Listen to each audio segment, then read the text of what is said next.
कृषीप्रधान देश आहे, म्हणजे येथे 70% लोक ही शेती करतात आणि ही म्हणूनच इथे ही शेत वाऱ्यावर डुलणारी शेते आहेत.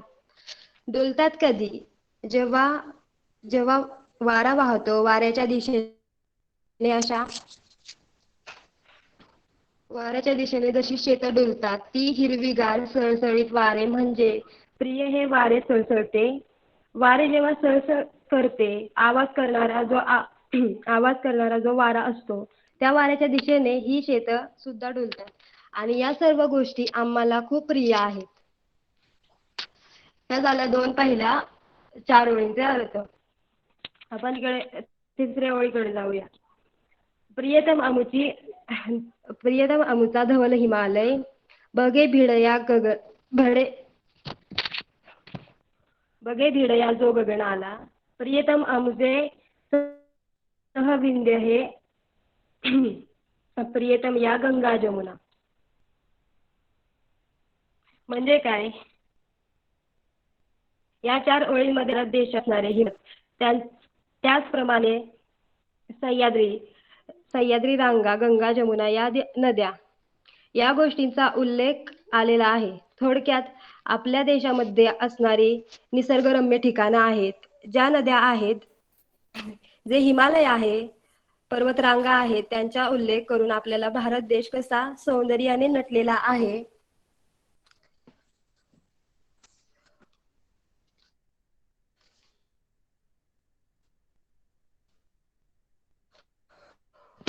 त्याचे वर्णन त्याचे वर्णन येथे केले आहे.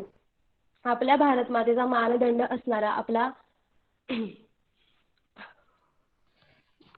असणारा आपल्या गगनाला म्हणजे आकाशाला भिडू पाहणारा, आकाशाला जणू स्पर्श करेल की काय असा उंच हिमालय म्हणजे शुभ्र असा हिमालय. हिमालय पर्वत जणू काही आकाशाला जाऊन भिडतोय की काय, भिडया म्हणजे जाऊन पोहोचण्याचा प्रयत्न करत आहे की काय, असा आपला हिमालय पर्वत आहे. तो गगनाला म्हणजे आकाशाला भिडण्याचा प्रयत्न करत आहे आणि तो सुद्धा आम्हाला प्रिय आहे. आपल्याला हा देश आपल्याला या देशामध्ये कोणकोणत्या गोष्टी आवडीच्या आहेत, निसर्गरम्य आहेत, आपल्या देशाची शान आहेत, त्यांचेच इथे उल्लेख करून त्यांचे सौंदर्याचे वर्णन येथे कवयित्रीने केलेले आहे. आपल्याला अजून काय प्रिय आहे?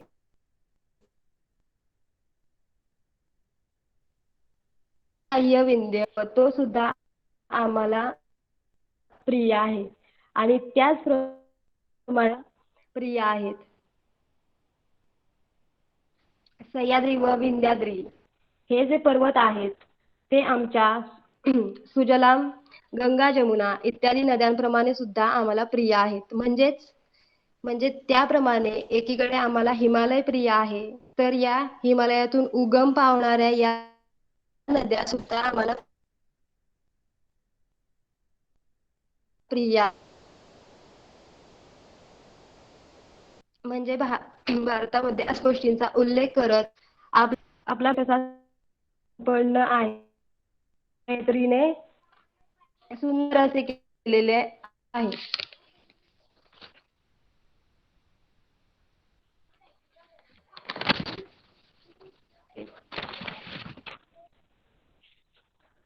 आता पुढची ओळ बघूया आपण. मानव सारे समान असती, शिकवण ही जगतास दिली, या मातेची मुले सद्गुणी सर्व जगाला प्रिय झाली. म्हणजेच काय? कवयित्रीने अगदी सुंदर भाषेमध्ये, सुंदर शब्दात समानतेचा संदेश दिला आहे. भारतामध्ये असणारी सर्व माणसे ही समान आहेत आणि ही शिकवण आपल्याला पूर्ण जगाला दिली आहे. भारत देशाने जी शिकवण आपल्याला दिलेली आहे, ती म्हणजे समानतेची. या मातीची मुले सद्गुणी. सद्गुण म्हणजे काय? उत्तम गुणी अशी या मातीमध्ये जन्माला येणार सर्व मूल हे सद्गुणी, उत्तम गुणांनी भरपूर असं आहे. त्याच्यामध्ये सर्व प्रकारचे गुण आहेत. सर्व जगाला ती प्रिय झालेली आहेत. त्यांच्या गुणवत्तेच्या जोरावर आज देशामधला प्रत्येक मनुष्य हा कानाकोपऱ्यात जाऊन पोहोचत आहे. आणि आपल्यामध्ये असणारी गुण दुसऱ्यांना दाखवून तो त्याचा व्यक्ती देखील होत आहे प्रिय व्यक्ती देखील होत आहे. भारत देशामध्ये विविध धर्मांचे लोक जरी एकत्र राहत असले तरी त्यांचे समानता आपल्याला दिसून विविध जाती धर्मांचे पंथांचे रंगांचे लोक एकत्र भारतात समान अधिकाराने राहतात आणि या देशामध्ये राहणारी सर्व मुलं त्यांच्यामध्ये असणाऱ्या गुणांमुळे कर्तृत्वामुळे प्रत्येक लोकांना प्रिय आहेत. या देशात राहणाऱ्या प्रत्येक लोक त्यांच्यावर प्रेम करतो. त्यांचं उत्तम उदाहरण द्यायचं झालं तर आता जी आता जी सुद्धा परिस्थिती आपल्या देशावर उद्भवलेली आहे कोरोना या सामयी पोलीस आणि डॉक्टर नर्सेस कामगार हे स्वतःच्या घराच्या सांभाळ करत या जबाबदाऱ्या पार पाडत आहेत. म्हणजेच त्यांच्या कर्तृत्व आज त्यांनी देशातील प्रत्येक व्यक्तीच्या मनात एक मानाचं स्थान निर्माण केलेलं आहे. त्यांच्या या सद्गुणांमुळे त्यामध्ये असणाऱ्या कलागुणांमुळे देशासाठी करत असलेल्या या सेवेसाठी या सर्व व्यक्तींना मनापासून आभार. प्रत्येक प्रत्येक व्यक्तीमध्ये असणाऱ्या त्यांच्या कला गुणांमुळे त्यांच्यामधल्या चांगल्या कलागुणांमुळे ती इतर व्यक्तींना सुद्धा प्रिय झाली. आता आपण पाहणार आहोत शेवटची ओळ. प्रियतम आमुची भारत माता वंदन आम्ही तिला करू या मातेची मुले लाडकी सदा तिचा ध्वज उंच धरू. ध्वज उंच धरू म्हणजे भारतामध्ये राहा भारतामध्ये राहणारी प्रत्येक व्यक्तीला आपला हा भारत देश प्रिय असणारच आहे आणि तो त्यांना सदैव वंदन करणार आहे. वंदन म्हणजे काय तर नमस्कार. या मातेची मुले लाडकी या भारत देशामध्ये जन्माला येणाऱ्या प्रत्येक मुलाला ही भारत माता प्रिय तर असणारच आहे. शिवाय या मातेला ही मुलं देखील प्रियच असणार आहेत. जसं काही प्रत्येक आईला आपलं मूल ज्याप्रमाणे प्रिय असतं त्याचप्रमाणे त्या भारत मातेला भारत देशामध्ये जन्माला येणारं प्रत्येक मुलं हे प्रिय आहे. भारत देशामध्ये जन्माला येणाऱ्या प्रत्येक व्यक्तीला भारत देशाविषयी तिच्या वैभवाचा कीर्तीचा ध्वज सदैव उंचच उंच फडकत राहील असा सर्वजण निदान करत दिसणार आहे. तेव्हा ही कविता तुम्हाला नक्कीच चांगल्या पद्धतीने समजली असेल अशी मी आशा करते. आणि भारतामध्ये म्हणजे आपल्या देशामध्ये असणाऱ्या विविध गोष्टींचा इथे उल्लेख करून आपला भारत देश कसा विविध गोष्टींनी सौंदर्याने नटलेला आहे आणि आपल्याला अभिमान आहे हे ते शांता शेळके यांनी आपल्याला समजावून आणि पटवून दिलेलं आहे. सो धन्यवाद. खूप छान मॅडम. भारत मातेविषयी असलेली ही कविता खूप सुंदररीत्या आपण शिकवली. खरं तर या विद्यार्थ्यांनी स्वतःहून घेतलेले ऑनलाईन प्रयत्न हे खूप खूप आपल्याला खूप काही शिकून जाणारे आहेत. तर मुलांनो दोन्हीही शिक्षकांचे खूप खूप मनापासून धन्यवाद त्यांना. आणि आता आपण परत पुढचा तास इयत्ता 6वीचाच घेत आहेत. ऋतिका ढेबे मॅडम इयत्ता विषय आहे हिंदी. मी त्यांना विनंती करते त्यांनी तो तास घ्यावा. धन्यवाद मॅडम. हा, सुरुवातीला तुम्ही तुमचं नाव सांगा व्हिडिओ ऑन करून.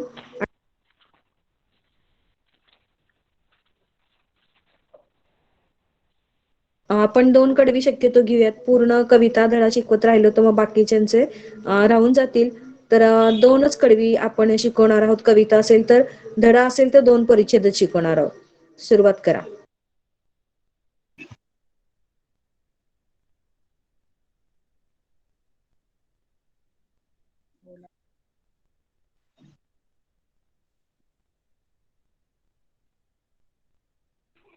Hello teacher. हा, वैष्णवी साडे बोला. ही कविता मी म्हणजे लास्टला बोलून घेऊ का? हा, पण शेवट झाल्यावर बघूया आपण. हा, आता मॅडमला पुढच्या सांगितलेले ते तास घेतील. ऋतिका मॅडम घेताय का तास? हो टीचर. हा, स्क्रीन करणार आहे का? हो.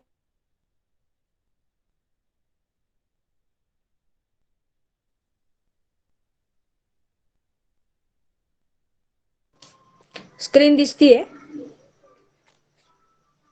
नाही टीचर. हा, नाही नुसतं म्हणजे सुरुवात केली आहे तुम्ही?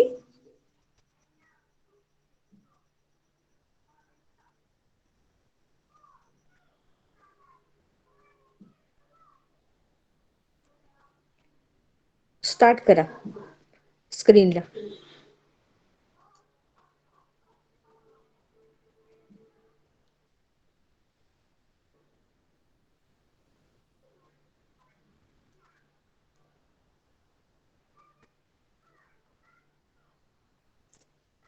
तोपर्यंत पुढचे जे 8वीचे शिक्षक आहेत ते तयार राहायचंय 8वीच्या तासासाठी.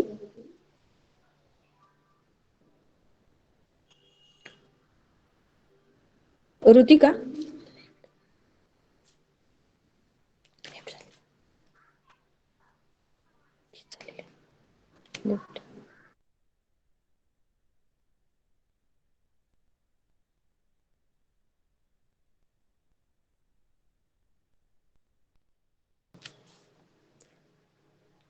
ऋतिका ढेबे,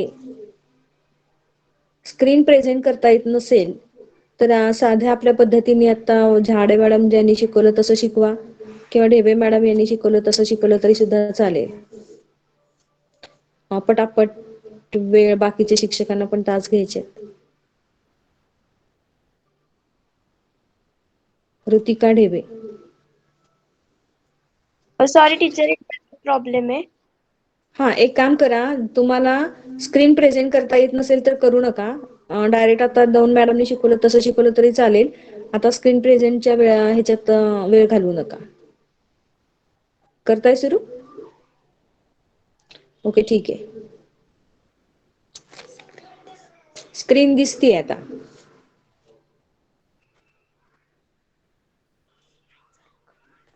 माईक चालू ठेवा. Okay, very good.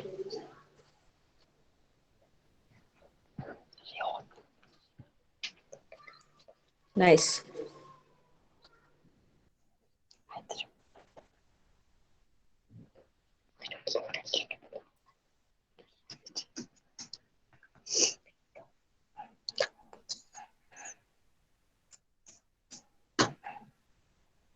तो हमारे पाठ का नाम है उपहार। तो पहले हमें यहाँ एक कृति करने के लिए दी है जिसका नाम है चित्र पहचान कर उसके नाम लिखो। तो पहला चित्र जो है उसका नाम आपको कोई बताने वाला है? घर। घर। सही घर। जवाब। घर। घर. घर। घर।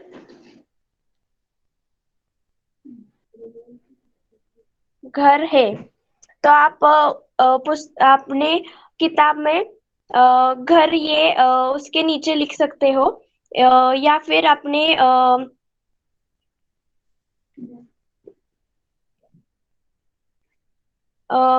किताब में लिख सकते हो या अपने बुक में लिख सकते हो। तो दूसरा चित्र कौन सा है, कोई बताएगा? नदी। नदी. नदी। नदी। सही जवाब। नदी। इसका नाम नदी। इस चित्र का नाम नदी है। तो हमें नदी लिखना है। तीसरा चित्र क्या है? फल। पेरू। पेरू। पेरू। मराठी में पेरू। बोलते हैं उसे, हिंदी में अमरूद कहा जाता है। तो हमें वहाँ अमरूद लिखना है।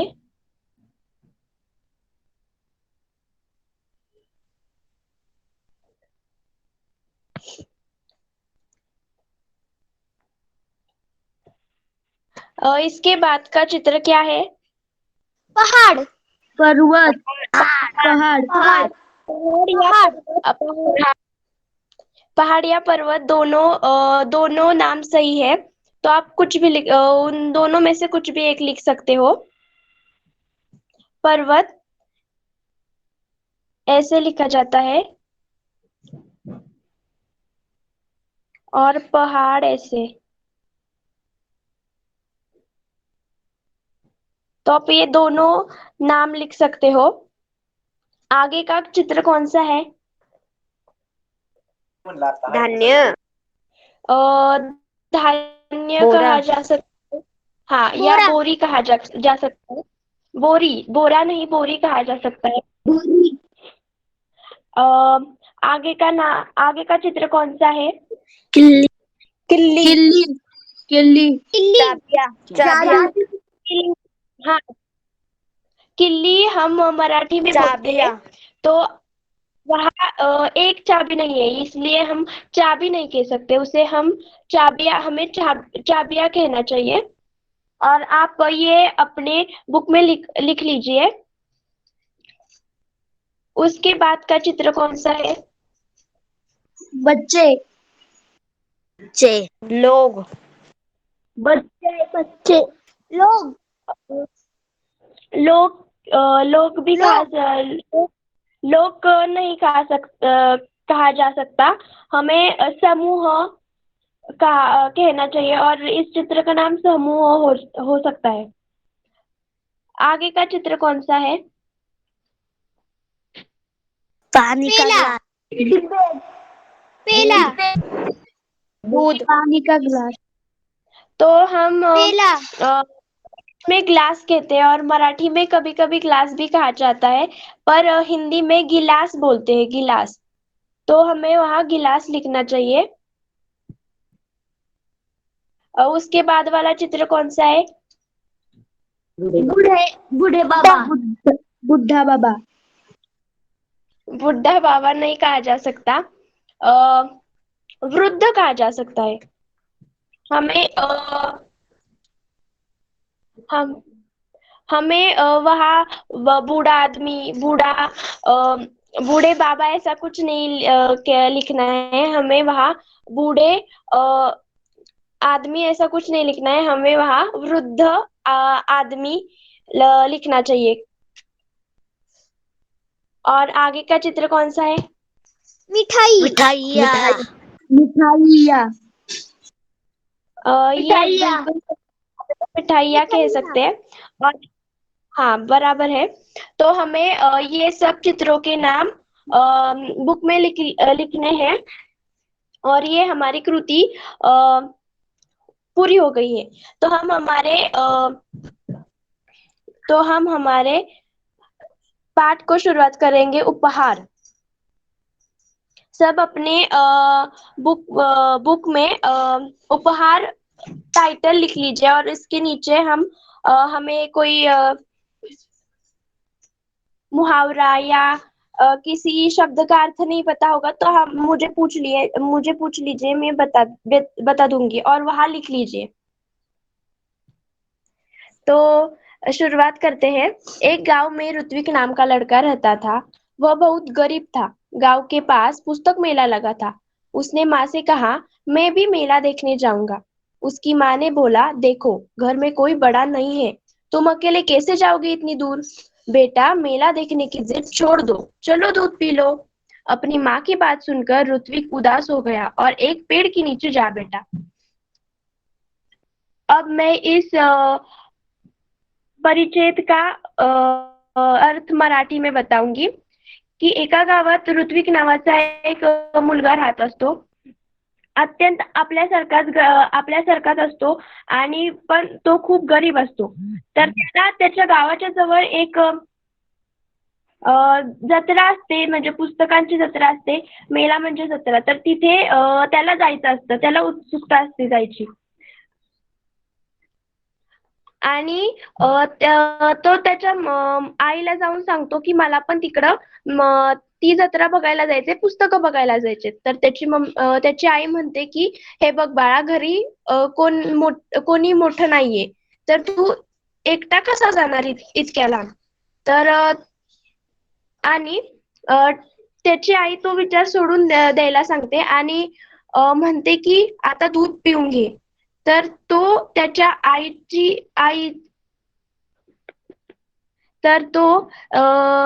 त्याच्या आईचं ऐकतो, पण तो खूप उदास होतो कारण त्याला पुस्तक बघायची इच्छा असते, तर त्याला त्याची आई नाही म्हणते. त्यामुळे आपल्याला पण आपली आई नाही म्हणली कुठल्या गोष्टीला की आपण सुद्धा दुःखी होतो, उदास होतो.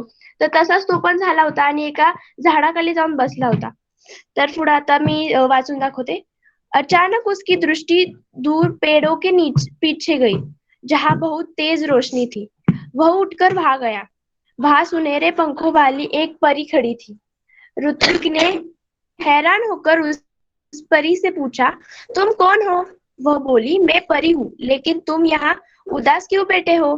परी का प्रश्न सुनकर ऋत्विक की आंखों में आंसू आ गए. वह बोला, मैं अपने दोस्तों के साथ पुस्तक मेला देखना और पुस्तकों को खरीदना चाहता हूँ. यह कहकर ऋत्विक खामोश हो गया. तब परी बोली, उसमें दुख की क्या बात है? यह समझ लो. दुख की क्या बात है? यह समझ लो, तुम्हारी मदद करने के लिए मैं आई हूँ. ऐसा मैं तभी करूंगी जब तुम मेरी परीक्षा में उत्तीर्ण हो जाओगे. तर इस परिच्छेद का अर्थ मैं मराठी में बताऊंगी. अचानक त्याची नजर एका त्याचं अचानक लक्ष गेलं एका झाडाच्या पाठीमागे. तर तिथून त्याला खूप प्रकाश येताना दिसत होता. तर तो तिथं जातो. आपल्याला पण काही दिसलं तर आपण आश्चर्याने त्या गोष्टीकडे बघायला जातो. तसंच तोही गेला होता आणि तिथं त्याला एक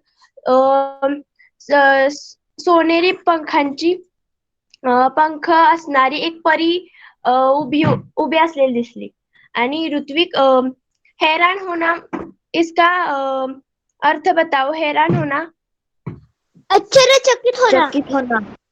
चकित होणे. हा.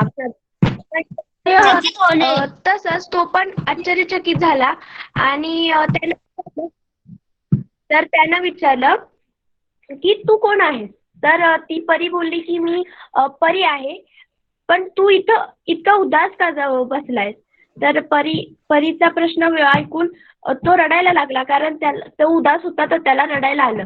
तर तो म्हणतो की मला माझ्या मित्रांसोबत जत्रेला जायचं होतं, पुस्तकं बघायची होती, पुस्तकं खरेदी करायची होती. आणि हे बोलून ऋत्विक शांत बसला. तेवढ्यात परी बोलली की ह्याच्यात एवढं उदास व्हायची काय गरज आहे? असं समज की मी तुझी मदतच करायला आली, पण मी तुझी मदत तेव्हाच करीन जेव्हा तू माझ्या परीक्षेत पास होशील, म्हणजे उत्तीर्ण होशील. उत्तीर्ण म्हणजे पास होणे, तर उत्तीर्ण होशील. तर पुढं काय आहे आपण बघूया.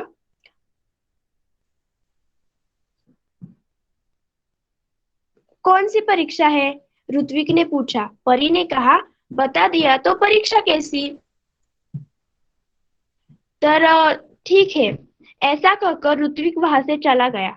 अभी वह कुछ दूर ही गया था कि उसे रास्ते में गिरी हुई एक पोटली मिली. ऋत्विक को यह विश्वास हो गया कि लाल रंग की इस मखमली पोटली में कोई कीमती चीज होगी. उसने उसे खोलना चाहा, फिर सोचने लगा, यह जब मेरी नहीं है तो मैं इसे खोलने का मुझे हक नहीं है. ऋत्विक ने पोटली नहीं खोली. तभी किसी की आवाज उसकी कानों पे पड़ी. बेटा, मेरी पोटली गिर गई है, रास्ते में, क्या तुमने देखी है? तर या परिच्छेदचा अर्थ आहे की कोणती परीक्षा, म्हणजे ऋत्विकला आता प्रश्न पडला असेल की कोणती परीक्षा असेल. तर ऋत्विक विचारतो, तर परी म्हणते की आता जर मी तुला परीक्षा कोणती आहे असं सांगितलं, तर परीक्षा कशाची आहे हे जर सांगितलं तर ती परीक्षाच राहणार नाही. जर आपल्याला टीचरांनी किंवा सरांनी तुम्हाला जर प्रश्न काय येणार आहेत ते सांगितलं, तर ती परीक्षा होईल का? तसंच नाही. हा तसंच परी पण म्हणते की ती परीक्षा कसली मग जर मी तुला सांगितलं तर पुढं म्हणते तर ऋत्विक म्हणतो की ठीक आहे आणि तिथून निघून जातो. तो थोड्याच दूरवर गेलेला असतो की त्याला एक रस्त्यामध्ये एक पोटली मिळते. पोटली म्हणजे पिशवी. एक पिशवी. थैली. बरं हा थैली पिशवी. तर त्याला एक पोटली मिळते. तर ऋत्विक त्या पोटलीकडे बघतो तर त्याला दिसतं की लाल रंगाची आणि एकदम मखमली पोटली आहे. तर ह्याच्यात काहीतरी असं किमती गोष्ट असेल. तर तो विचार करतो की आपण ह्याला खोलायचं का? तर नंतर विचार करतो ही जर माझी नाहीये तर मी का खोलायची? आणि मग तो माझा हक्कही नाही. तर तो ऋत्विक पोटली खोलत नाही म्हणजे ती थैली खोलत नाही. तर तेवढ्यात त्याला एक आवाज येतो की बेटा माझी थैली पडली आहे रस्त्यात. तर तू कुठं बघितलीयस का?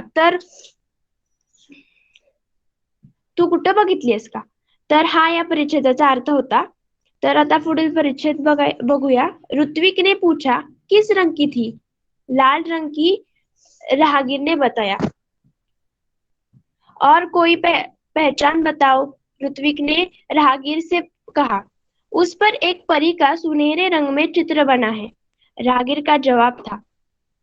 ऋत्विक ने अपनी थैली से जब वह पोटली निकाली तो उस पर छपा परी का चित्र चमकने लगा.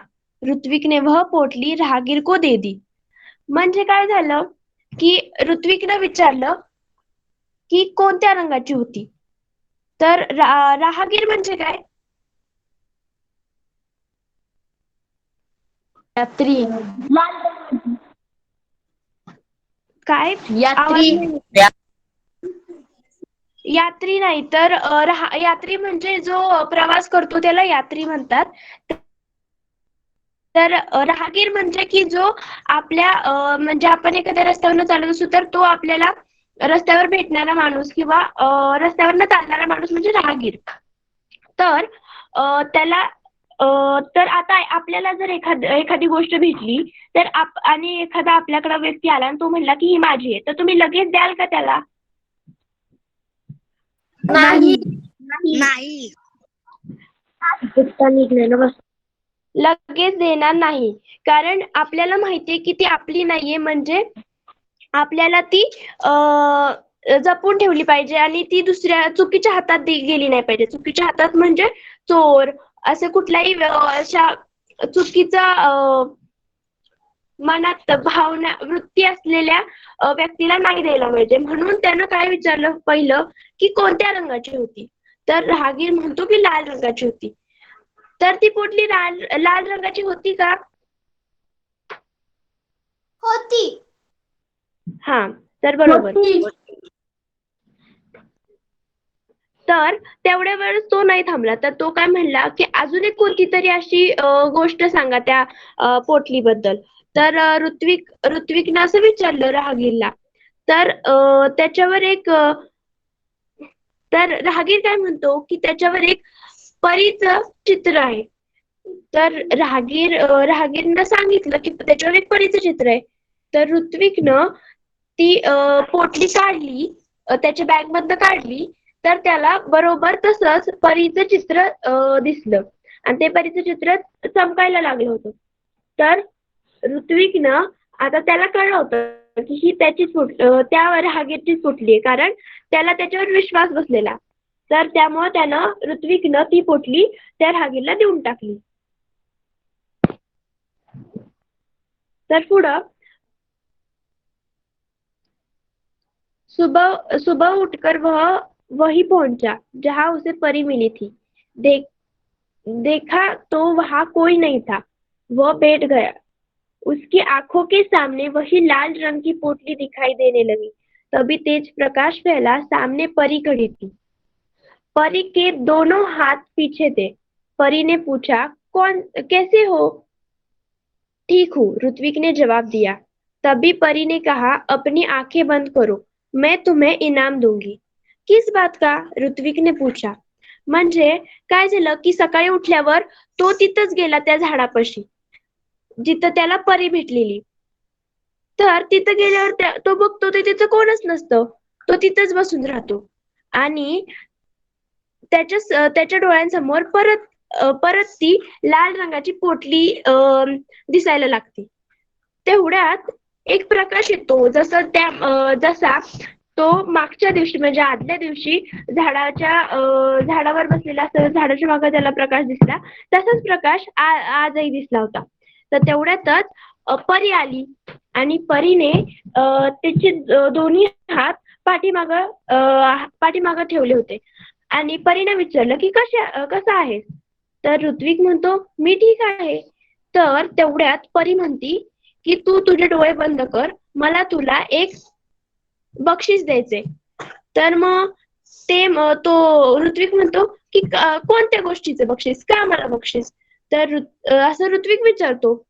म्हणजे आता त्याला कळलेलं नसतं की का त्याला बक्षीस भेटणार आहे आणि का आपण असं काय केलंय त्यानं की त्याला बक्षीस भेटणार आहे.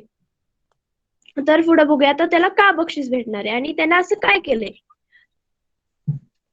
तुम उत्तीर्ण हो गए इसलिए, परी बोली. परी की बात ऋत्विक की समझ में नहीं आ रही थी. उसने आंखें बंद कर ली. परी ने उसके हाथों में एक मखमली थैली पकड़ा दी. ऋत्विक ने देखा तो हैरान रह गया. यह तो वही पोटली थी जो उसने राहगीर को दी थी. परी ने कहा, कल मैंने ही तुम्हारी इनामदारी की परीक्षा ली थी. वह राहगीर भी मैं ही थी, इसलिए मैं तुम्हें यह इनाम दे रही हूँ. म्हणजे काय झालं की आता आपल्याला कळलं या परिचितातून की कशी त्याला बक्षीस भेटणार आहे आणि का भेटणार आहे.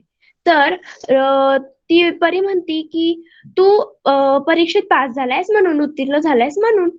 तर परीची ही गोष्ट ऐकून त्याच्या लक्षातच येत नव्हतं की मी कधी पास झालो. तर त्यानं त्याचे डोळे बंद केले. परीने त्याच्या हातात तीच पोटली म्हणजे तीच थैली दिली. तर ऋत्विकनं बघितलं आणि तो आश्चर्यचकित झाला की ही तर मी काल ज्या राहगीरला पोटली दिलेली तीच आहे. तर परी म्हणते की काल मी तुझी परीक्षा घेतली होती आणि ती पण कसली इनामदारीची परीक्षा.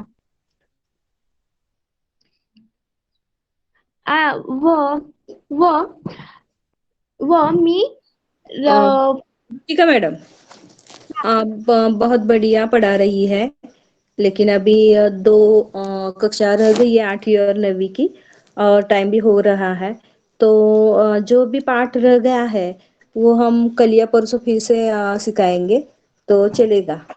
और आप वीडियो ऑन करके आपका परिचय दे दो. बहुत बहुत टेक्निक का प्रयास करके बच्चों को आपने पढ़ाया है, तो आपका हमारे सब टीचर्स से पास से आप सबको बहुत बहुत धन्यवाद. तो वीडियो ऑन करके अपना परिचय दे दो और आप यही ही रुक जाते हैं. और 8वीं कक्षा के जो शिक्षक है वो शिक्षक तैयार रहो.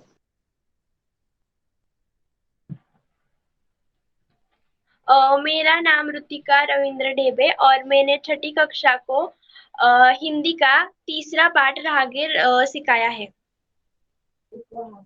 सॉरी, उपहार सिखाया है. ठीक है, बहुत बढ़िया पाठ सिखाया है तो आपने, क्योंकि अपना प्रोग्राम अपना प्रोग्राम और भी आगे बहुत सारा, तो कई बच्चे राह देख रहे हैं. तो ठीक है, धन्यवाद. बाकी रह गया पाठ कल या परसों. तो अभी 8वीं कक्षा हम शुरू करने जा रहे हैं. इयत्ता 8वी साठी जे शिक्षक शिकवणार आहेत त्यामध्ये मला वाटते सार्थक तोडकर, त्यांनी तयार व्हायचे. सार्थक तोडकर. आणि साहिल सपका.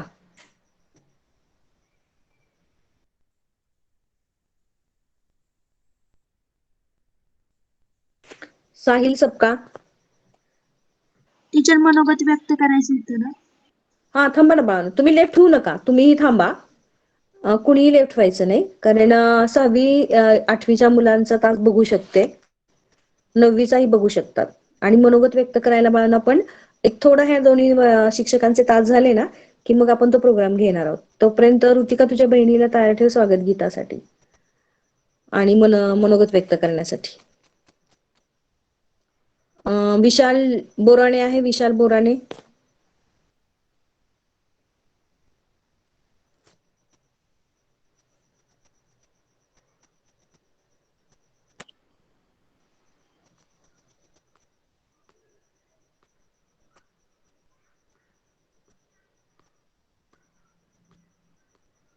विशाल बोराणे कुठे?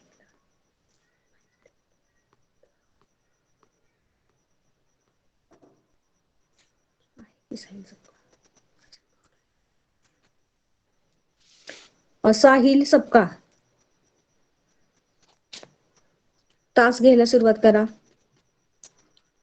साहिल. हॅलो. हा तास तुझा आहे ना आता? हा टीचर. हा मग सुरुवात करा, कारण वेळाअभावी आपण त्यांना मध्येच थांबवलंय. तुमचा तास व्हायचा परत. तोडकर आहे ना? टीचर तो नाहीये वाटतं. मगाशी जॉईन झाला होता. ठीक आहे, तुम्ही तुमचा तास सुरू करा.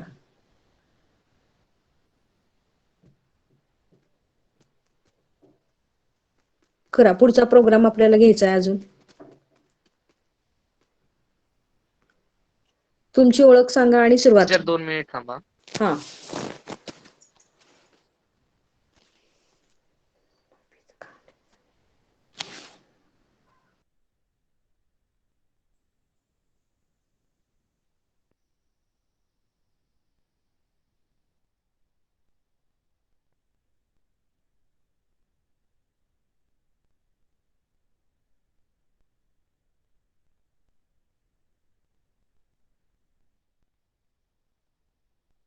हा टीचर बोला. हा घेताय ना तास? हो टीचर. हा घ्या. ओळख करून द्या आणि सुरुवात करा व्हिडिओ ऑन करून. टीचर व्हिडिओ ऑन करायचा आहे. करा ना, म्हणजे सगळ्यांना दिसतील.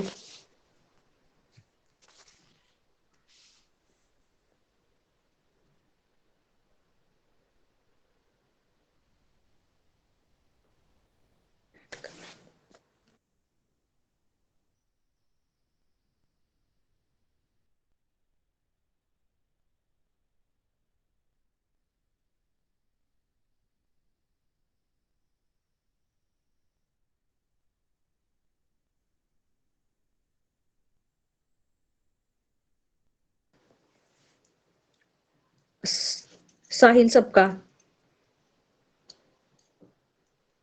नसेल व्हिडिओ ऑन करायचा तर सुरुवात करा तसंच.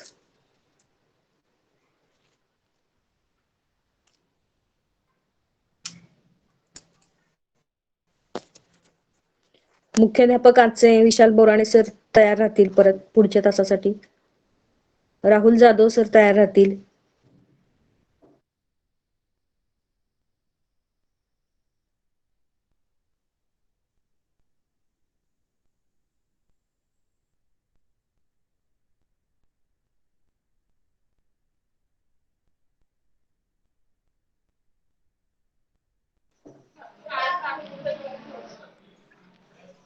हॅलो, काय प्रॉब्लेम आहे?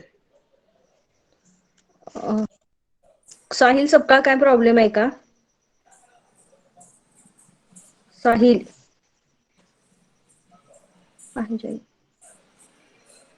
ठीक आहे. राहुल जाधव. राहुल. टीचर विशालला घेऊ द्या ना मग. राहुल, काय प्रॉब्लेम? टीचर विशालला घेऊ द्या मग मी घेतो. मग चालेल. विशाल. विशाल बोराणे.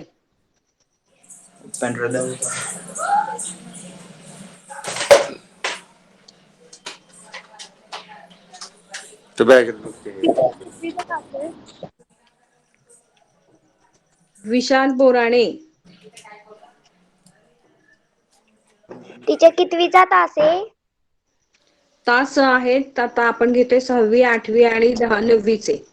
तरी तुम्ही सगळ्यांनी त्या तासाला थांबायचे. इकडे रे एक मिनिट. नवीन शिक्षक शिकवत आहेत. आता होईल तो तास आपला आहे असं समजून शिकूयात.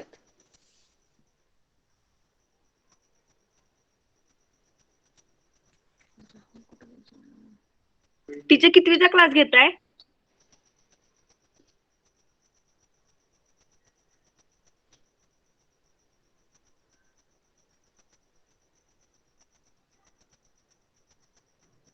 राहुल जाधव.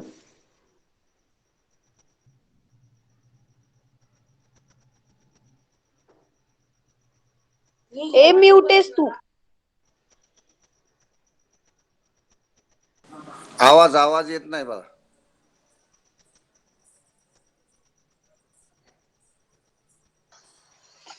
Hi everyone. आज मी 8वीचा इतिहासचा पहिला धडा शिकवणार आहे. हाय टीचर.